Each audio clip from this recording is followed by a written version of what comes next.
Good evening, welcome to Rivalz Race Chat. Clinton and Adam here, as we are most weeks. How's it going today, bud? Clint, I'm irritable. I've been irritable all week, and I don't. Remember, I said to you yesterday, do you ever get so nasty that you're almost happy to live there for a while? Like, I'm just ugly. I said that to you last week. I said I'm just angry all the time. I don't know why. Yeah, so when we left the program 2 weeks ago, you and I were in a bit of a battle. We started off the show on the wrong foot. I couldn't shake the sourness I had. We had a good battle on the Wednesday, so this is kind of like family therapy here tonight, maybe before we talk any racing stuff. First topic is, where do we go from here, Adam? You know, I guess it's safe to say I've been frustrated with you and I and the package here for probably since show 250. I've been telling you I don't want to do It's it, been a right? while. Yeah. Tuesdays are frustrating. I wake up dreading the show, and I want to start by saying it's not the viewers and the people here with us. It's you and me who are getting on each other's nerves, because the people are fantastic. We'll get to Motorama a little bit, but we heard some great stories come up, and I was full out the door quitting. I gave you the out. I said, get another host. I'm done. I don't want to do it anymore, but I do think there's a place for the show. Spencer feels the same way. There's a place for the show, and I know you feel the same way too. So you and I think, just need to figure out how we can get along better on this program. And it's weird because I told you the same thing at the show. Like, we got to hang out at Motorama, and I wasn't even mad. Like, we get along great. We're the best of friends when we're just being together and hanging out.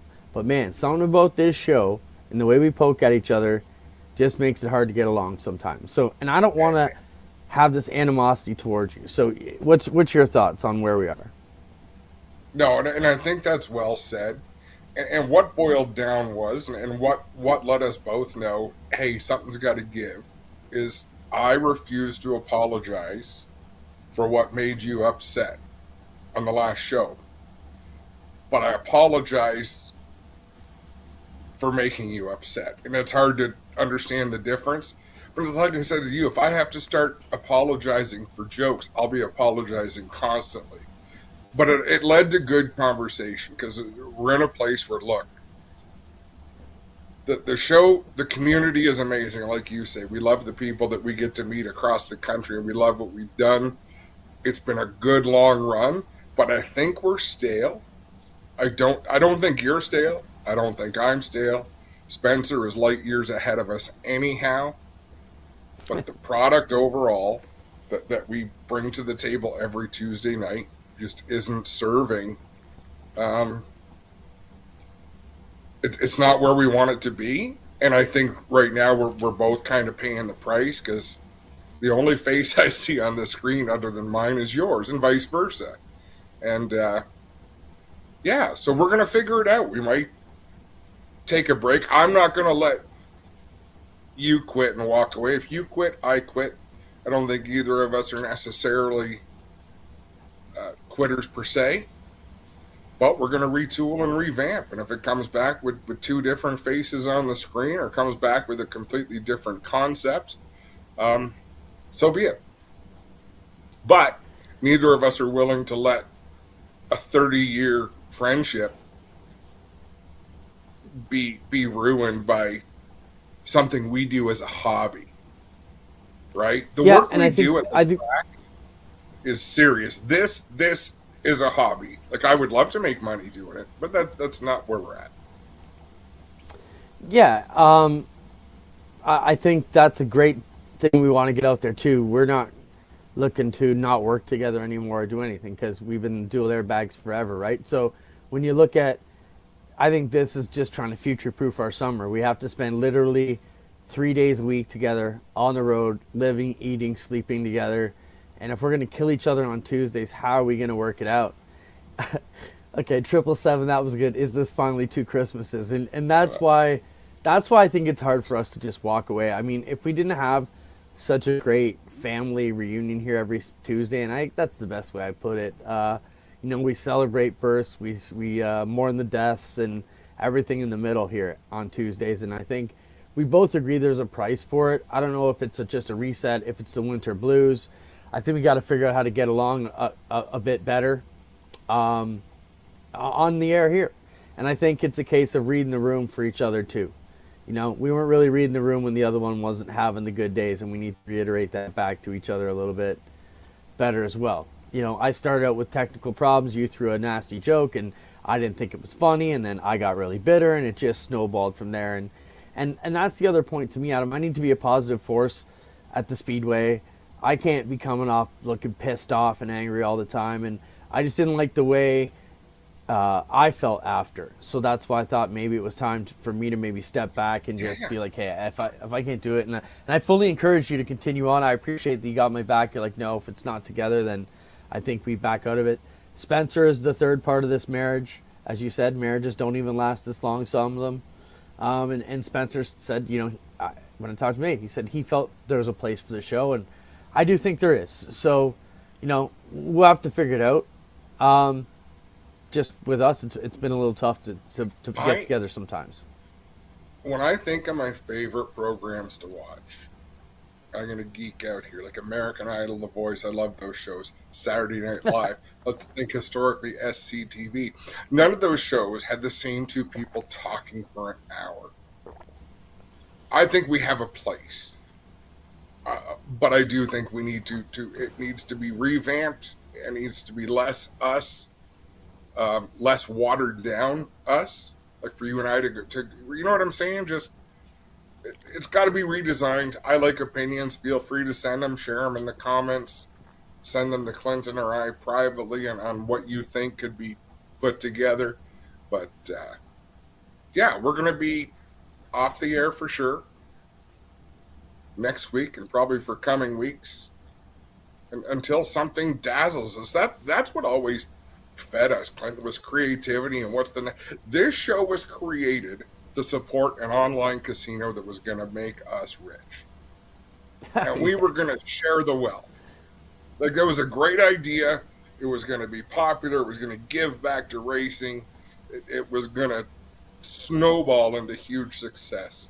And even though it never got off the ground, GeForce TV did.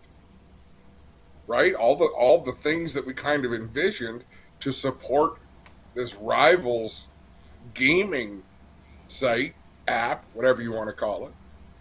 We delivered on all the things that we said we were going to do. It just never materialized into what was supposed to come of it. Which, nothing ventured, nothing gained. I have zero regrets.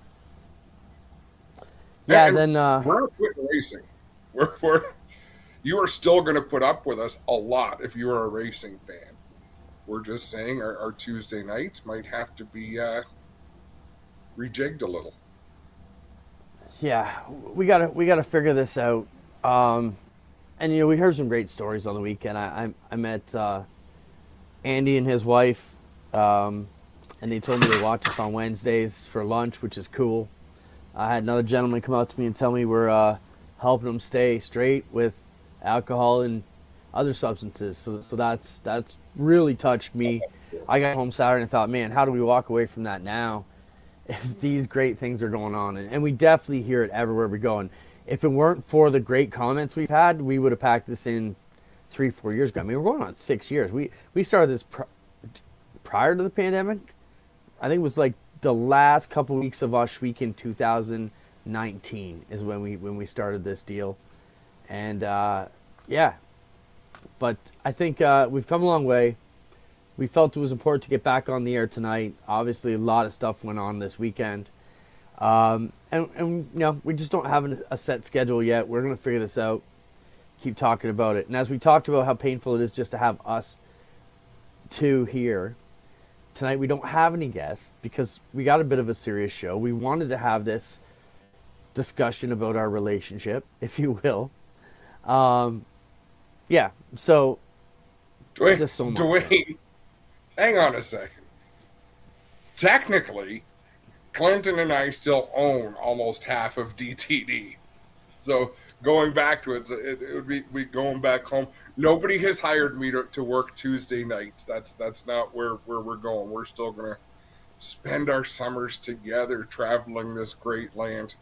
And It's time for it. I It think might be time for someone to step up. The next generation has to be ready, and whether we collaborate with them or whether we just disappear and watch Jeopardy on Tuesday nights.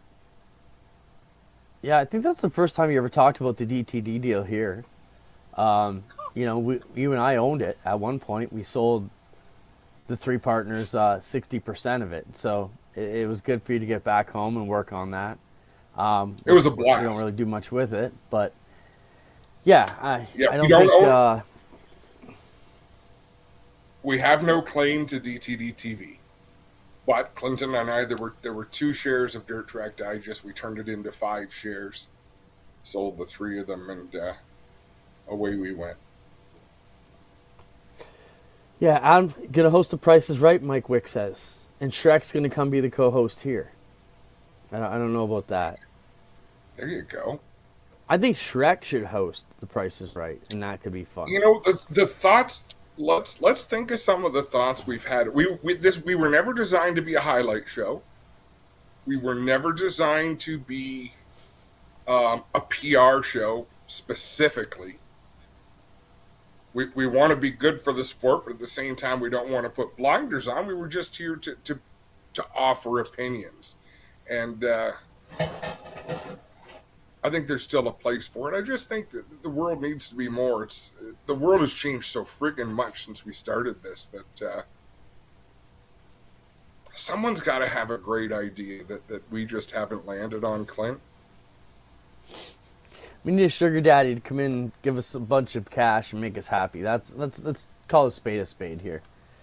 We need to get paid for this. If we This show should have monetized itself. In reality, but we live in a world where you need 1 million views to attract any financial gain, say on YouTube. We're not there. We have a great following in motorsports. Our numbers are phenomenal in the space that we live in, but we just never got haven't had the traction to make it do what it needs to do. And again, it's been a fun hobby, but it's a 50-week-a-year hobby. T. Watts asked me if I need a hug. No, I don't need a hug today. 2 weeks ago around this time, wow, I really needed one. But let's get into some stuff that's not our relationship. And let's move on to what was a bit of a crazy weekend. Before we get super serious, let's jump to the Cletus and RCR story, Adam. You shared this to the group. A lot of smoke being blown around about Cletus. Does he belong or does he not belong in this sport? Show what we got there, Spencer. And just, for Cletus to get picked up to run the O'Reilly Series with Richard Childress Racing. I think it's a great get for Richard Childress. What's your thoughts on this, Adam? The opposite of what you just said. Is it a great get for Richard Childress? Sure, as long as he's getting more money than an O'Reilly car costs, because he's going to destroy at least one. He's probably going to destroy a couple more that Richard Childress doesn't own. It's not a terrible thing. It's just the reality. And if we're going to pick on Natalie Decker, if I'm going to pick on Natalie Decker for not having racecraft and not having an understanding of how this sport works, then we've got to pick on Cletus McFarland, even though I think he's an amazing human being. He does some phenomenal things, philanthropic things. I think his energy level is through the roof. I think he brings a lot of positive vibes. I think it's an embarrassment that he's going to drive an O'Reilly car. I think that Cletus, if he was just a social media, wonder, it could be a little bit more that way. But this guy, he's champion drag racer, champion drag boat racer, flies helicopters, flies airplanes. It's not like this guy doesn't have control of multiple types of vehicles, drives these crazy dragsters. He's a racer at heart. To me, it's the same way as Tony Stewart can jump from one to the other. Sure, he maybe not be proven in the mall, maybe not have experience or success in the mall, but at the core there, that it's there to make it happen. And I think he's way more deserving of a shot than a lot of those other drivers we may or may have not mentioned here in the past months or so. about ones who are just getting it because they're tits and ass or because they can sell a sponsor. He's got just as more viewers than they do, and he's probably got a lot more driving behind the wheel talent and natural control than a lot of the other ones that are getting shot. That does not equate to racecraft. I'll give you that. Car control, yes. He can drive a cool looking boat, yes. He has zero racecraft, and he showed it. What lap was that in Daytona? I'm glad he only wrecked himself. What if he wanted to go IndyCar racing, Clinton? He would probably get killed or lose his legs. That is how unprepared and ill-equipped he is to go and drive a race car at an elite level. Thank goodness NASCAR is so safe. Since the death of Dale Earnhardt, this would be a different conversation 30 years ago. They'd be like, Cletus, you can't do this. You're going to go break your neck, and then you can't make money anymore. He's not going to break his neck anymore. He's just going to cost people hundreds of thousands of dollars and make people like me chuckle at where Richard Childress is in the world of racing now. And where he is with his hand out. Not an opportunity to put money in his pocket. Talk to Tim McCready about what a great guy Richard Childress is. I think he's great for the sport. He's a legend. This is a money-making opportunity for Richard Childress. It is not a hand up. Let's see what this guy's got. It is put money in my pocket. That's what these cars are for. Certainly, he's going to rent that ride and make it work, right? So, I still say, and you look at some of the races he's run, Daytona's a crapshoot. You know, he definitely needs more experience, but some of these ones are going to get wiped out, and it's not hard to make a mistake at a place like that. I tend to think he's going to be all right in this. He's going to show it better than a lot of other people, and if nothing else, the pure smoke that he's having to face right now and the static that's out there is going to drive him to be even better than he can. You know, so okay. we'll see how this one shakes out. I think it's going to be all right. Racing? When is he racing? I don't know. I'm not sure. Because I want to make you a wager. He is either going to be crashed out or 2 laps down by lap 50. I'm not saying he ain't going to be. I'm not saying he's going to win races. No, I'm not saying he's going to win. 2 laps down by lap 50 or crashed out. Will you take that bet? Do you think he's going to be able to stay within 2 laps of the leader or on the track at all for 50 laps? So why are we having this conversation? I think he'll make it to the end of the race, but I don't think I can agree with you. After 50 laps, he could be 2 laps down. He's not going to win races. Why is he not racing ARCA the way they want their young up-and-coming racers to do? I think he's doing a little bit of that too, is he not? He has been. Only where the money is. The reason he's not is dollars. Because the people supporting him will give him money to go run O'Reilly, but there's no value in him running ARCA. It is not about him driving race cars and improving his skill. It's about him selling an opportunity, taking that money. I'm sure he's not getting much money at all, but I'll bet you Richard Childress is. I know Richard Childress is. That money's coming in, handed to Childress, because he couldn't fund a weekly late model, because nobody would step up for that. Wouldn't run an ARCA car anywhere but Daytona, because nobody would step up for that. But they'll step up to fund O'Reilly. That's interesting take. We'll see how it goes. So does he belong more or less than Travis Pastrana? Travis Pastrana paid some dues. Travis, yeah, but similar. You know, everybody went apeshit when he came in. I don't know if people did or not. I don't know if people noticed as much. I can only go apeshit for what goes on now, but I will go on record to say I was never a big Buckshot Jones fan. Where does that come into the conversation? One of the original people to show up with money. Not an original, but in my lifetime. There's all these people that had money, and there are tragic stories. Look back over time. The people that came in with money and more skill and either lost their lives or got injured, or just the money ran out to be able to keep going. I mean, names that pop to mind like that, Blaze Alexander. I mean, some of these end in tragedy. Learn how to race and then go and race. And John Fletcher's completely right. He should have rode at the back. He never completed a tire cycle. He has not raced enough to know what a car feels like when the tires start to get hot. Wow, I didn't realize you were so anti Cletus. I thought you were a big fan. I love Cletus. Go race ARCA. Go run. Go do something impressive that's not a Crown Vic. All right. Wow. I'm surprised at your take, but that's fair.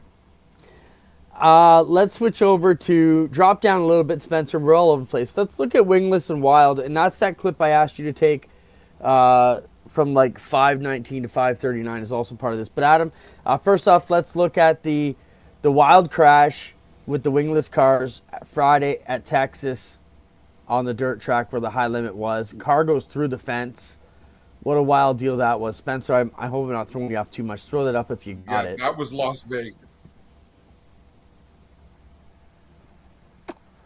While Spencer looks for that one. Yeah, that was the dirt track at Las Vegas.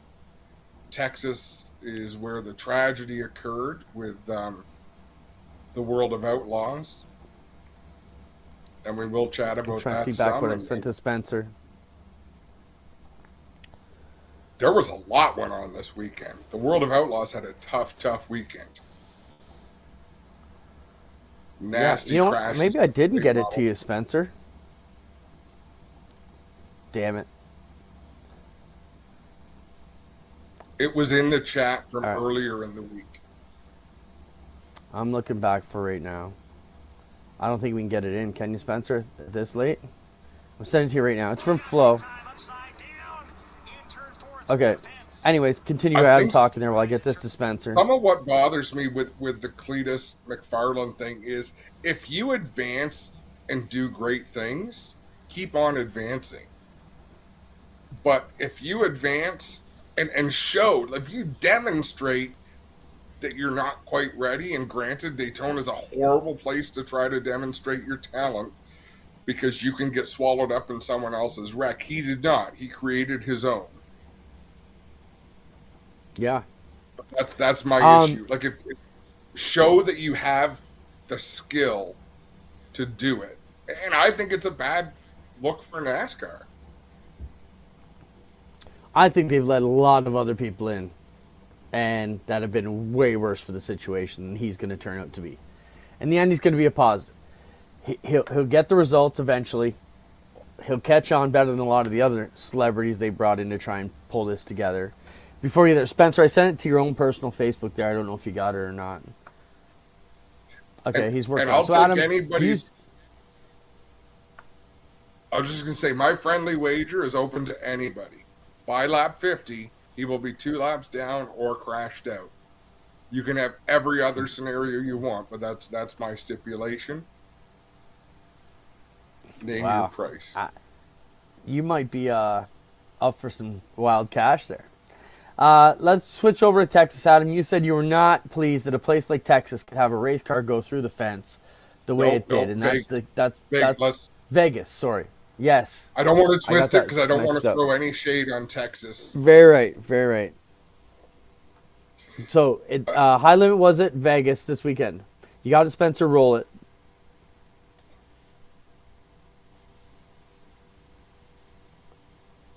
There is no reason in 2026 that.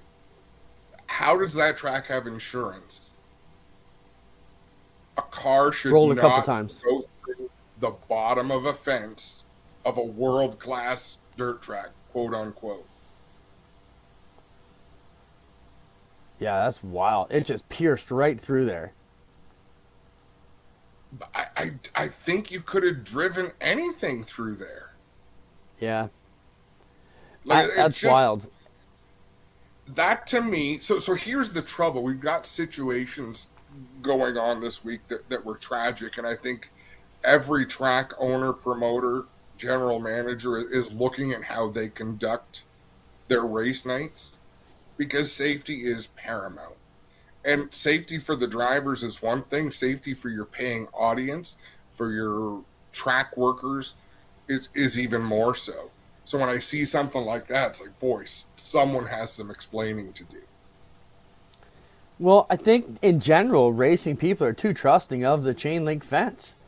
Even with catch cables, we stand at it and act like it's like hockey boards with a puck on the other side. These things will come through, in the wrong situation, and even in a freak accident, the best fence is going to be, you know, pierced at times. You got to just. I agree if it's an Indy car going 200 miles an hour. That car should not have gone through that fence, and I agree with what our viewers are saying is clearly the cable reinforcement was either placed wrong or installed wrong or not even there. I got to wonder, too, were they too wide apart and just in that freak incident where it goes through at the perfect angle. Had it been like this, there would have been more surface area to catch a cable. That's all I'm saying. But I'm not excusing it. It just makes you wonder. It either forced the cable up or down, but those cables were not properly tensioned or located. I'm no expert, but I guarantee you there's an insurance person in a little bit of trouble after that weekend. See, when we were bringing the crates together, there was a lot of speculation that we should be running them as wingless, as we talked here. We've actually brought the clip on tonight to show you, and I just couldn't see us at Oshweekend. Think about how wild our crates are as they are with these newcomers coming in and trying to figure out this sport. We would have a lot more of those types of wrecks had we taken the wings off the crates. Would you feel comfortable with Connor in a wingless car? No. No, I would, and some of that is his height. You're that's fair. 6'4", 6'5". Now, I'm not. Listen, do your thing, have your fun. I don't like those cars, and I had a good conversation, debate online and offline with Warren Mahoney about them a little bit, and I respect people's opinions that have been around. I'm just not comfortable. I wouldn't be comfortable watching my kid in them, who has a history of a couple of concussions. For our non-sprint car fans here who are wondering what the difference is between a wingless and a wing sprint car, well, the wing slows down the velocity a bit, at least in theory, slows down the car from having these end-over-end wild flips, and they still happen, and we're going to look at a couple of them here tonight. But, for us, Adam, I mean, I can talk about it now. I believe it was Gord Bennett flipped end over end and nearly took out the flag, the fence and the scoreboard at Humberstone 10, 12 years ago in a super violent wreck, ended up like out of the ballpark. There are very few tracks here, and I'll even say North America, that have the fencing to handle those things when they take flight. They just climb the fence like cats. It's crazy. And hit it with such velocity. And I know we got a few wingless purists in here who think we're full of shit, but that's okay. I'm with you. And we take a lot of shit last week for not having wingless cars there. I mean, we have 70 sprint cars. Sure, we could have wingless to have fun. I just feel we're going to wreck and hurt some people. I love the race. Don't get me wrong. I love watching other people do it. I love watching it on flow and at the other tracks. I just don't think it has a place where I'm manager at this point in time, and so we're going to keep it. Let's look at that crate test. This is Mitch Brown as we were testing crate engines for the crate sprints. They put one in Mitch Brown's car, and let's look at how this one worked out. It just bicycles there. So this is coming through 1 and 2, getting onto the back stretch, and the next time into 1, it bikes up and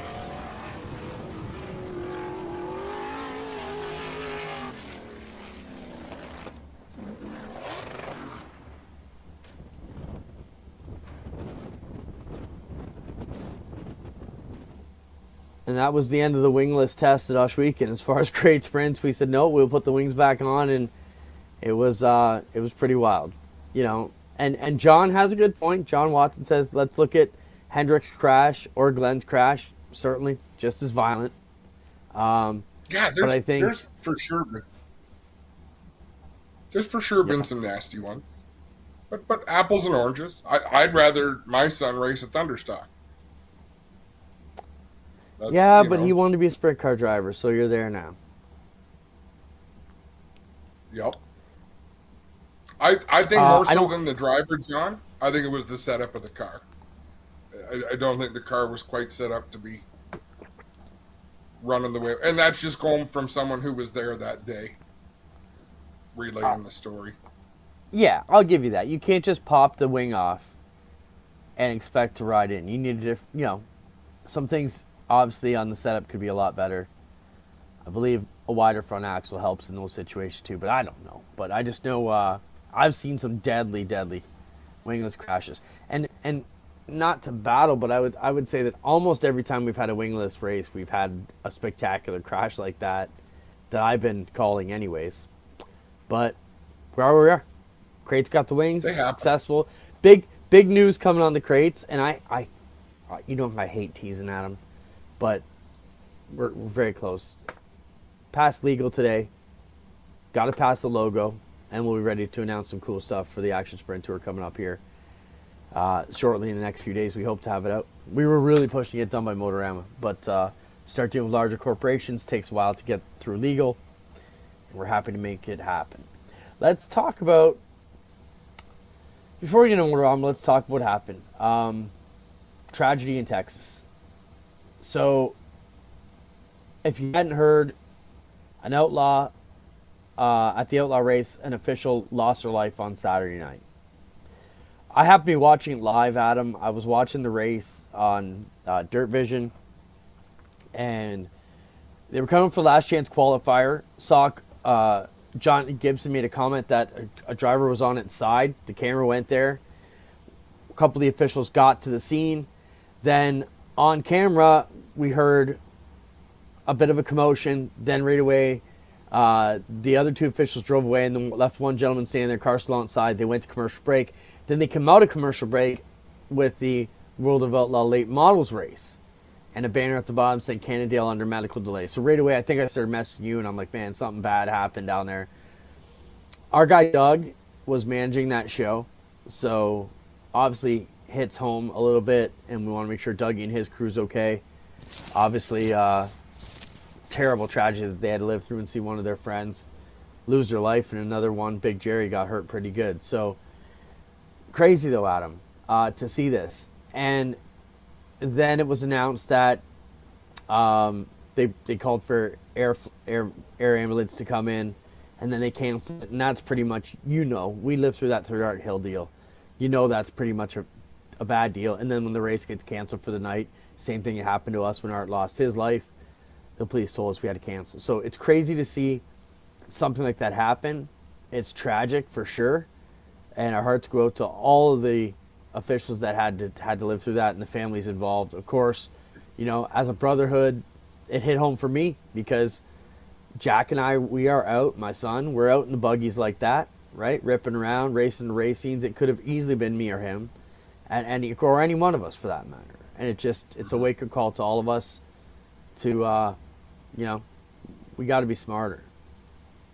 Your thoughts? Well, it can happen anywhere, and we've talked about it numerous times. We are very fortunate that there has not been a lot of serious injury, certainly not death in our sport. And I don't worry as much about what happens with the drivers strapped into their race cars because they've never been safer. But the pits are less safe than they have ever been. There are more bodies moving around.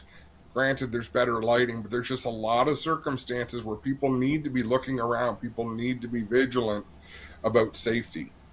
And really, when you had your rules meeting a couple of weeks ago, that was the biggest thing that came up, was people saying we're worried about people in the pits at the crossroad by the tech shack, where the cars come off the track and pedestrians are coming in, and the wagon is going around the pits. All things that you want. You want that commotion. You want all those people there. But there are certain dangers with our sport that we always need to be aware of, and tragedy will never stop striking. Yeah, and it's like we talked about, we play with fire every day. We're fortunate that our sport has evolved how it is, because so many different things that we do out there could cause injury or death at a moment's notice, and we're fortunate that we get away with it as much as we do, tempting fate. Spencer, do you have the World of Outlaw release? It would have been one of the screenshots that came out with the Outlaw logo on it. This is what came out the next morning. While officials were responding to an incident at Cannondale Speedway Park Saturday night, 2 emergency vehicles collided, resulting in a serious injury to one official and a fatal injury to another. There's an ongoing investigation of the incident. The remainder of the event was postponed. Everybody in the racing community and those affected appreciate your thoughts and prayers. World Racing Group. So, we all have to learn from this. We will definitely be looking at all of our policies and figuring out what we can do to be better, safer, smoother. But we're going to take a little bit of time to let this settle down. And, it's a wake-up call for all of us. It's a shitty way for us to lead into our season, that's for sure. That's about all there is to be said about that, Clinton. It's tragic, and prayers and thoughts go out to the family, and a lot of people have stepped up. There's a GoFundMe out there, and people have been very generous. And rightfully Spencer, so. I sent the obituary pic of Billy Hurt. Can you show that? Yeah, Billy Hurt. He was an ASCS official. He was, as I understand, substituting or assisting the World of Outlaw crew. So he was working for the 360 tour, came in to assist on that night, and thoughts go out to Billy's family, obviously, and all of us who do this crazy thing in supporting races. And you're right. My dad told me many years ago. We've had this talk before. Gary told me, you're way more to get hurt in the pits than I am in the race car. Whether you're burning your hand, like you said, a car falling off you off a jack. Could be any rash of things that come down to make it happen. The things that make us cringe are all different. I don't like cars that are being jacked up and crew members crawling under them without jack stands. That makes my stomach go into knots, especially when it's on camera. I'm sure other people have different things, whether it's fire or scalding water or whatever it might be. Should we be aiming our camera away when we see that situation then?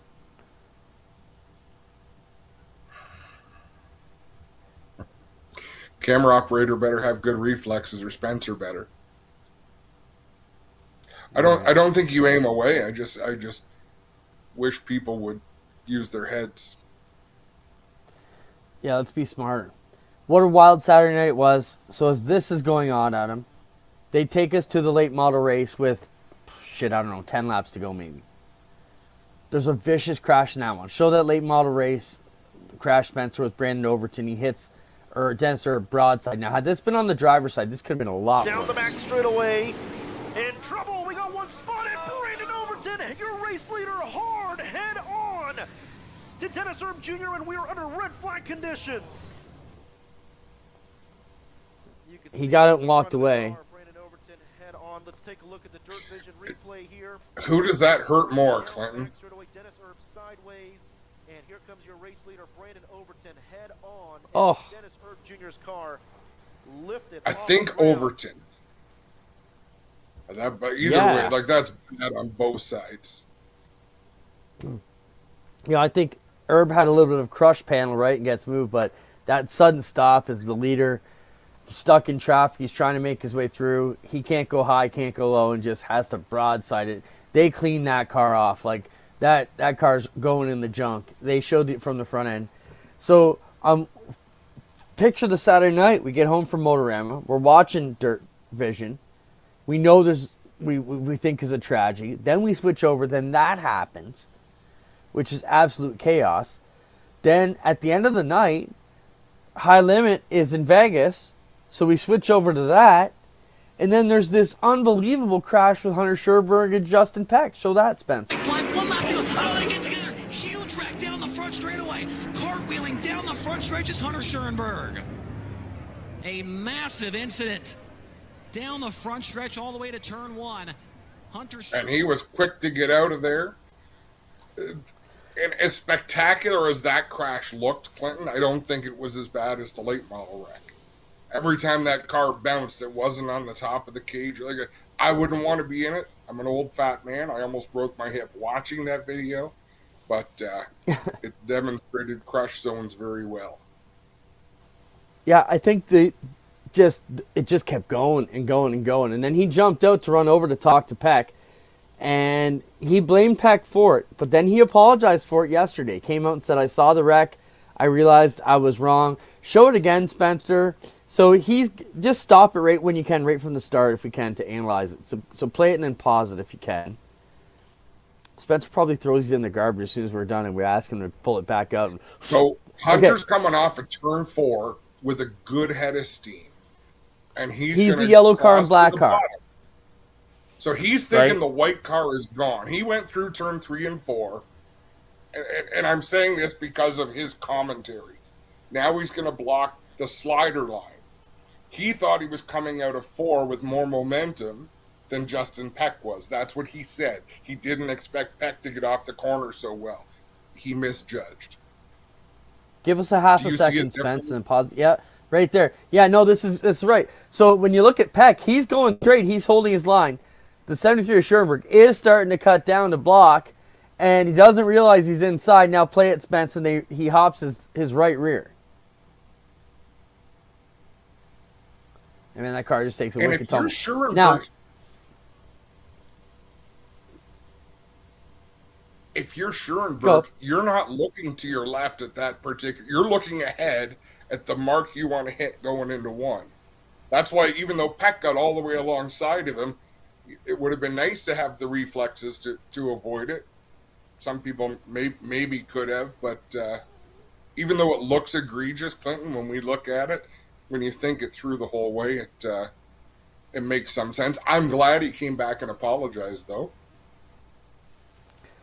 Well, like they say, hold your line. And he was obviously cutting down lanes there to try and get back. And then he jumped out, ran all the way over to the backstretch where Peck was destroyed because it tore his right rear apart. They both got out of the car. Looked like they were going to brawl in the back straightaway, but then they had a bit of words. And, you know, even Peck in the interview right away, Schoenberg gave a pretty saucy reply. And then Peck said, like, hey, man, what do you want me to do? I was just there. And then right, Schoenberg imagine being apologized. Peck. You did nothing wrong. So what a wild about 45 minutes there of dirt track action. You know, from the situation at Cannondale to the situation with the late models to this, it was just, wow, good night to just go to bed and stop looking at the dirt track because it was crazy night for sure.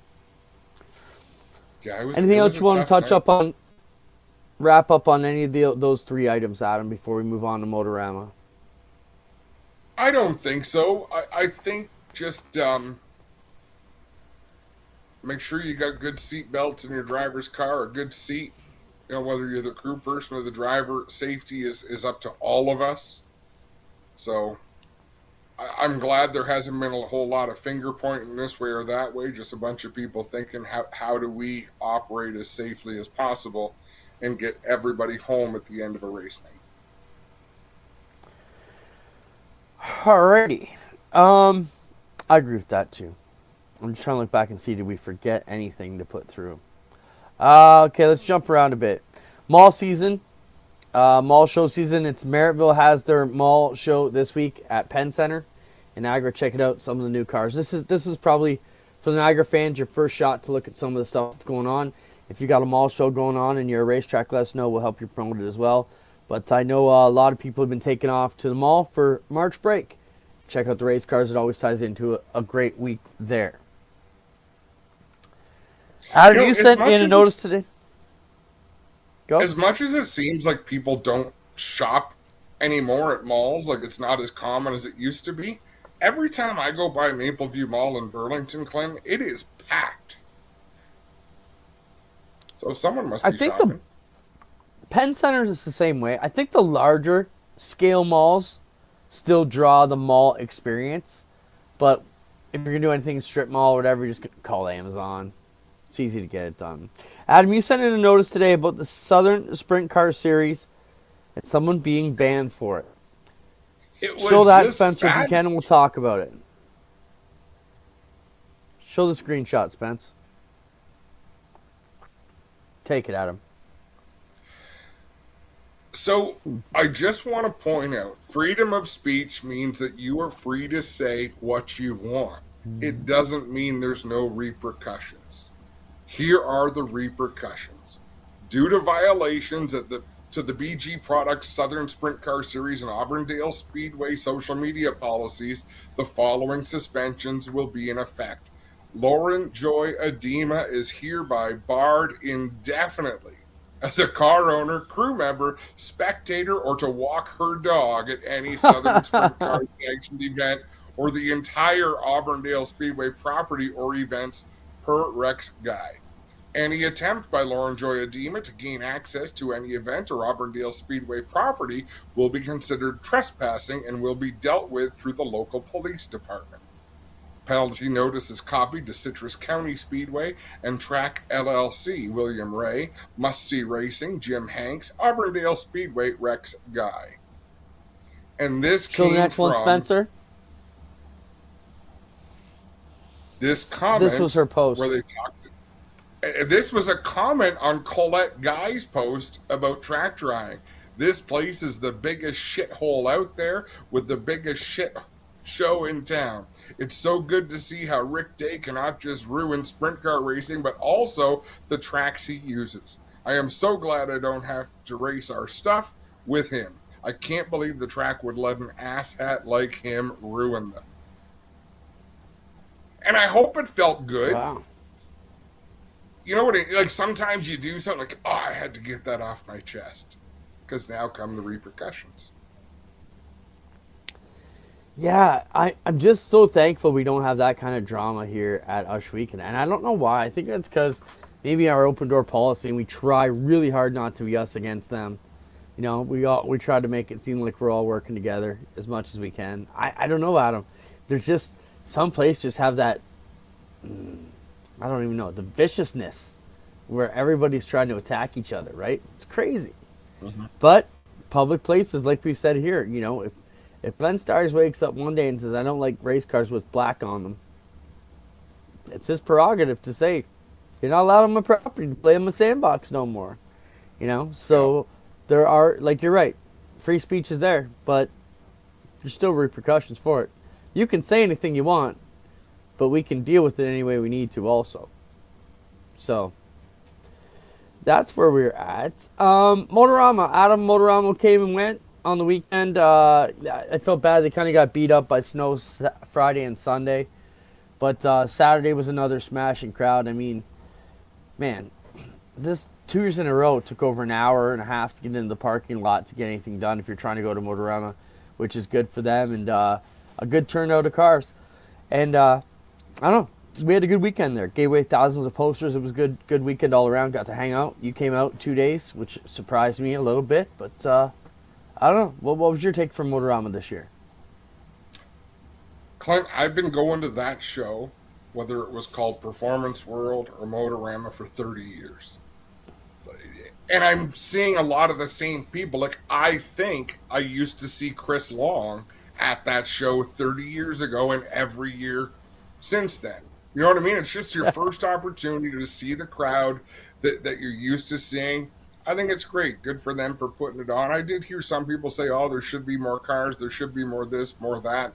Some tracks didn't make it. Like Peterborough has been a mainstay, I think, for most of those 30 years. JP went racing this weekend down south instead. So, you know, some certain things change, but it's still nice to get out and see familiar faces. Yeah, it's expensive for the tracks to go. I know why JP stepped out. Like, we're at $4,500 minimum before we even pay for a lot of other things like gas, hotels, if you were getting them, printables, and all we give away is schedules. So if we didn't have the Outlaws or our NASCAR race the past few years, I probably would have opted out of the show from the Ush Weekend side. But then you go there and you see the people, you hear great things. And if anybody asks me why we still go, I think there's a massive portion of new people that walk by and say, what is this, regarding a sprint car? So we put them in it. Spencer, show some of the pictures. We had tons of new kids in this sprint car. All I did was sit kids in this car all weekend long. And it was just great to see them come in. You want to sit in the car. Yeah, we're showing them about G-Force, and hey, you can watch us on YouTube. And that's the great thing about streaming that I realized this is the first year that I really felt, we must have more kids than that, no, Spencer? That's okay. There's a kid. Even Derek Lynch wanted to get in the car, so I said, "Hey, Clint, do you think I could sit in that car?" I never sat in one, and yeah, it was just great. A great ride to get all these, new people into the sport, which was great. And I think having the G-Force be able to tell this younger generation, these kids, hey, you can find us on YouTube, point to the logo, give them the card, tell them, hey, come and see it. So that was a big thing for us too, and I thought it was good. Bob Monroe came out, hung out with me 2 of the days, and he was there all 3, but only sat with me for 2 of them. So that was cool to have Bobby there. It's just good to see everybody come along, and if anything, Adam, they celebrate John Caselli's birthday every year. There's cake every year for John at Flamborough Speedway. For me, having everybody come by and just tell us how great of a time they have when they come to the Speedway was very rewarding. If I had one negative comment, it's why can't we get the big locks? So we had to get out the phone and show some messages, and I've been trying, buddy. Here's proof. We just can't quite get it together. Won't work for them, won't work for us yet, but we're close. So thanks everybody who came out to Motorama. We appreciate everybody stopped by and the comments. And even everybody who came by who stopped to talk about this program, we appreciate that as well. We're getting down to it here. I think we're down to a couple of videos and a couple of pictures. What do we got left in the box, Spencer? Start throwing them at us. Your choice, pictures or videos. We'll roll with the punches. Oh, look at this, Adam. This is board racing back at the turn of the century. Look at these tracks. Show that a couple more times, Spencer. Just look at the height of the track, the banking. Oh, man. So awesome. Roll it again, Spence. It's so wild. Can you show it again and pause it when they're at the back of the grandstands like that? Where must those drivers have landed? Like, where would they have landed when they crashed? Oh, in the parking lot. Back here, you were risking your life. So these are tracks actually made like a dance floor, made with planks. Just play this once more so I can watch this whole thing over and over again. It's so freaking cool. And oh, this is what they were doing before Indy came along. They'd race on the boards. Yeah, track made out of wood. Deadly. Deadly stuff. All right, what else, Spence?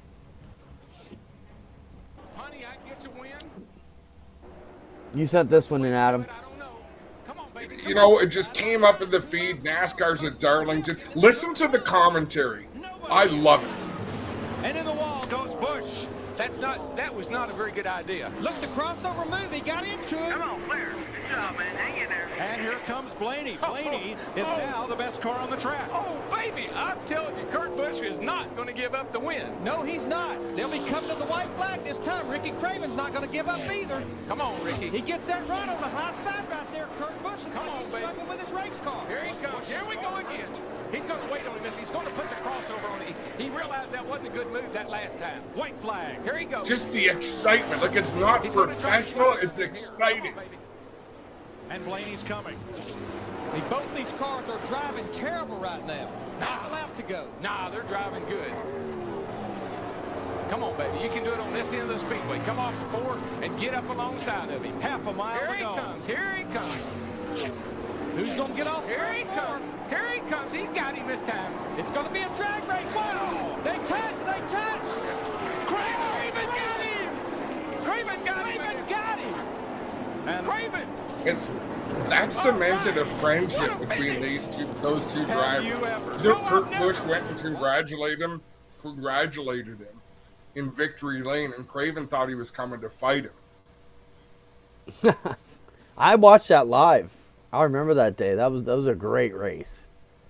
And it was just DW was not forming complete sentences all the time, but it was just raw excitement, and that's amazing. Did love that. That was one of the classic NASCAR finishes of all time. What's next, Spencer? This is why our show has to end. When people like this can create content like this and do better in the algorithms and get more views than what you and I do. I'm gonna buy one of those. What do they call them? McGee? I'm gonna buy one. And I'm gonna reenact this. Oh, I need to see that. I need to see Right? that. This How about the how about world the is Halloween of the fast- summer? When we have the The world Halloween is night at fast Ush as Weekend, fuck. you have to wear that. All right, I'm down. Do I have to shave my head? You'll be bald by then, Please. anyways. You reckon? When we started No, doing you're the gonna- show, I you'll had be dark alright. hair. I didn't look like It's Kenny funny you say Rogers. that, because I had a picture from me from 10 years ago come up yesterday, and man, my hair was black. I'm like, dang, that's wild. All right, what else, Spencer?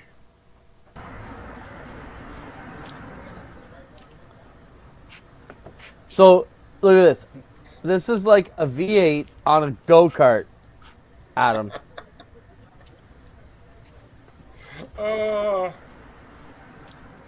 Like, I think when you step on the gas, the thing just does a backflip. Like, Well, the how does that engine's thing even pointed have the wrong tires still direction. on it? How does it power the wheels to go that But wait a way minute. when the engine's... Is that a turbocharger on it off the left rear there?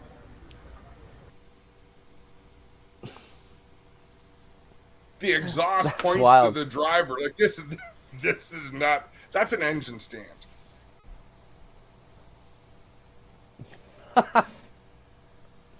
All right, fair enough. All right, moving on, Spencer. I just thought that was pretty crazy. Bob Helms, look at What that, else you got? 228 miles per hour. A lot of smoke down there at the far Watch end. how far... This is 200 miles an hour, and that's how long it takes to stop. But watch the safety vehicle. Bob Helms, look at that, 228. You'll have to keep... Oh, Spencer, did you clip the end of that video? Because you just barely see it. But that truck comes bailing in after him, and I don't know how they got stopped in time. It looked like they were about to drive right through it. Dang. That thing That spun forever. that was not at Toronto Motorsport Park, but we worked out a deal with Uli and his staff there. We're looking forward to doing some more stuff. So watch for some cross promos between Ush Weekend and TMP as we try and turn drag fans into roundy rounds and roundy rounds into straight liners. So we'll see how that one goes. What else, Spencer? So this year, the top level sprint cars mandated it had to be bolted on instead of Zeus buttoned on, instead of quarter turn fasteners. Look at this thing, Adam. It's like a Chinese star. It's a piece of metal, very dangerous. And the next day, Mike Hess came out and said, anybody whose mud cover comes off, who just put bolts through the Zeus holes, is getting an instant $500 fine. Drill new holes. And they feel this was, just putting the wrong side. And he actually said, you wouldn't use oversized holes and small bolts to bolt your engine in. So don't be using it to bolt your mud covers on. Yeah. So that was a new safety thing that they're working on. Tim Zach with a good comment. Was that Jim Hanley doing karate? That's what Jim's doing in Dominican. He's running for counselor and karate instructor. What else we got, Spencer? This was Hunter Schoenberg's apology after we talked here. After watching a video from last night, I'm more to blame for last night's incident than Justin Peck is. I didn't think his run would be near that big, and I was trying to avoid the opening myself up for a slider at the other end. Brad Doty, legendary sprint car racer himself and commentator, says it takes a lot to admit when we're wrong. I commend you for apologizing. So, pretty cool And then for the them to come out and say Chaz, that. the Chaz grabbed that whole screenshot to throw himself into the mix because I don't know what he had to apologize for. But come on, let the story be the story. Don't hijack other people's apologies. And that's so again, Clint. This is not a pity party. We're just like we're in a clickbait world, and we don't do clickbait shit. True. We'll play it on here sometimes, but we try not to do it. What else is up, Spencer? How about this? Back in the day, look who's driving the simulator I built a few years ago. I did have a little help with Bob Dyer doing electronics. Mark Wilson did the welding. Hope Steve can get upside down. Look at this. Now, this is like, what would this be like? 2000, 1999, something like that. You know, NASCAR setup. Know. Just that big PC. Spencer, how old is that computer? 30 years, right? Come on. That was actually wild. The first in the trailer of the first year of G-Force. Spencer used to strap himself in, and he had a steering wheel. He'd make race car noises. Yeah, we laugh about it, but remember our computers used to overheat, and we actually had to clean out the fridge at Merrittville and put the computer in it to get through the night. Man, some of the meltdowns we had in the early days, it's crazy to think it's been so short, but we've done so much since the pandemic. But in the last 6 years, all the shit we've done. How about scratching up Spencer's car? We had to paint part of his car because we gouged the shit out of his Tesla with a tent. Remember Abby breaking the lights. Meltdown and not us. Yes. See? At least our show goes on. It's just us that has the overheating problems now. Yep. All right. I don't know much more we got, Spencer. One more picture. How about this, Adam? The IndyCar race was in Arlington. The inaugural IndyCar Grand Prix of Arlington, which traverses the road surrounding Dallas Cowboy Stadium, almost began with a disaster on Saturday due to a bizarre set of circumstances. While the race is scheduled for Sunday, drivers took to the track Friday and Saturday for practice ahead of qualifying.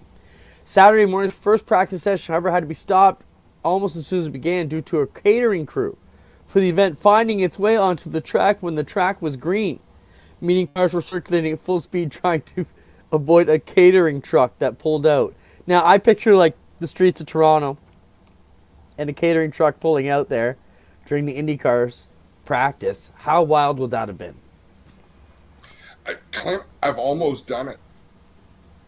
It's very easy. It sounds quiet, you know, especially at the very start before cars are all the way around the track. You're just getting to where you're going. And all of a sudden, so thank goodness for those races. There is camera. In race control, you have a camera view of every foot of the racetrack. So someone would have seen that pretty quick. For sure. So that does it for this edition of Rivalz. We'll be back probably in a few weeks. We can't stay away as much as we want to. We'll work on a few things on ourselves, and you never know when we might pop up again. So we want the show to survive, so let's talk. The issue is I am a loudmouth, opinionated, call it what you want, and that's not going to change. And you were a tough-minded racing professional who has worked his way to the top of the racing scene. In thinking about what could happen, let's say we had a panel of people, Clinton. They've got to be openly willing to disagree with me. I disagree. That should be too hard. I've been doing it 30. Well, but they have to be willing to come to the plate and have those arguments. You know, it's too late for me to change. So the Speaker's Corner, I would love to see more content, even if it's less professional, that we can react to together instead of just going through and talking and throwing in some situations.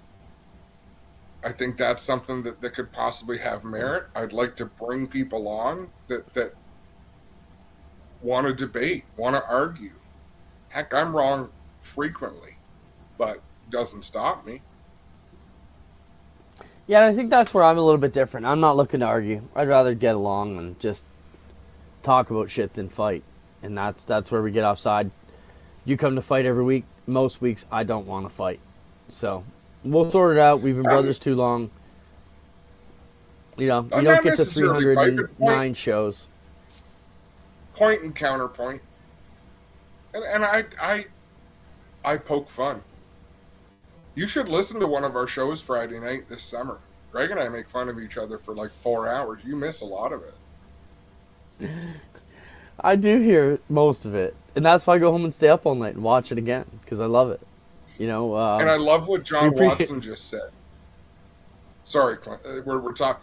I love that. Like we disagree openly with John Watson, but we're here for you. We're here for that conversation. And if you're part of the racing family, you are always welcome here to have those opinions and to argue with us and to talk. We're always talking towards solutions. Once in a while, like, I mean, the finish line debate never had a solution, but that's one exception in the course of 6 years. So if you've got some ideas, please present them to us. If you have, let's be realistic. What does it cost to run this show for a year? $12,000? Like the production, everything thrown in.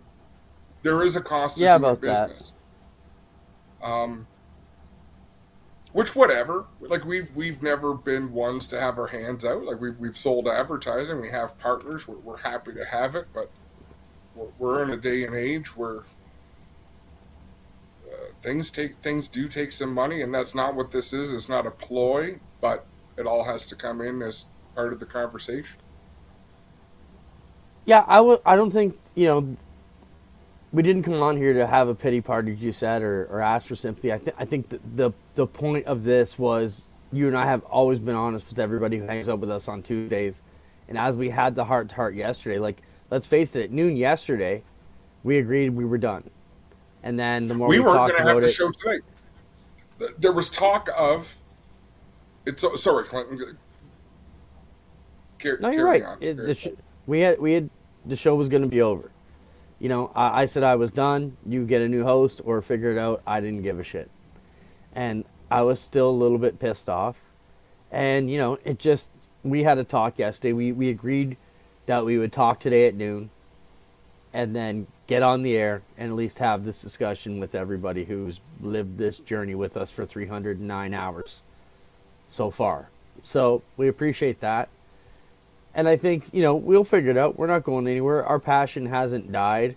We just have to figure out how to get along. And the story I've said many times, and maybe even said on this show, like about the Beatles and the Eagles. They're on top of the world, but they can't get along to keep making hit records, even though everybody loves what they do and comes to every show.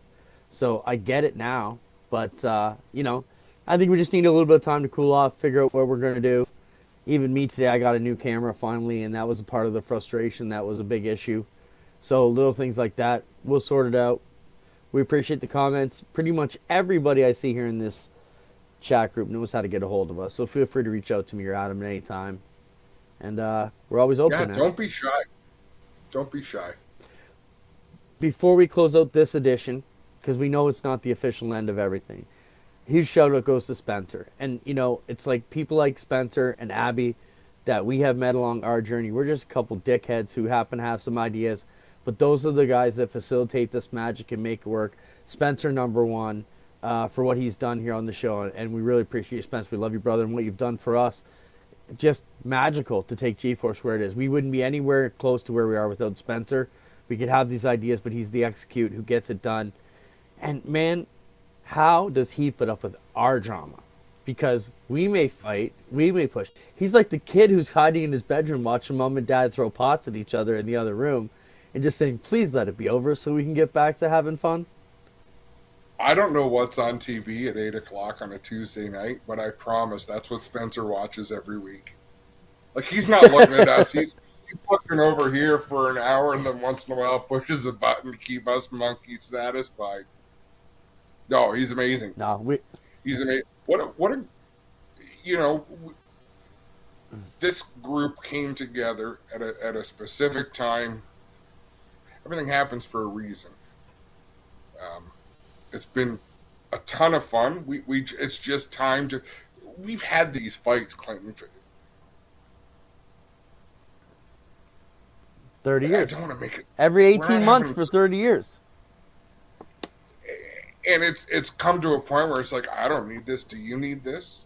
I don't need this. Like, I need our friendship is what I need. Like, this is just something that we did. In September of 2024, we didn't talk to each other for a month. And we still did the show on Tuesdays and didn't say a word to each other otherwise. Yeah. I tell that story all the time.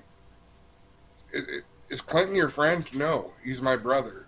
Because as friends, we never would have made it this long, but we're family, so No way. We can't get apart. There's So I we're just not don't- actually brothers. That's how I describe it. if racing didn't bring us together, I don't see us being friends. We just came from two different realms. You know.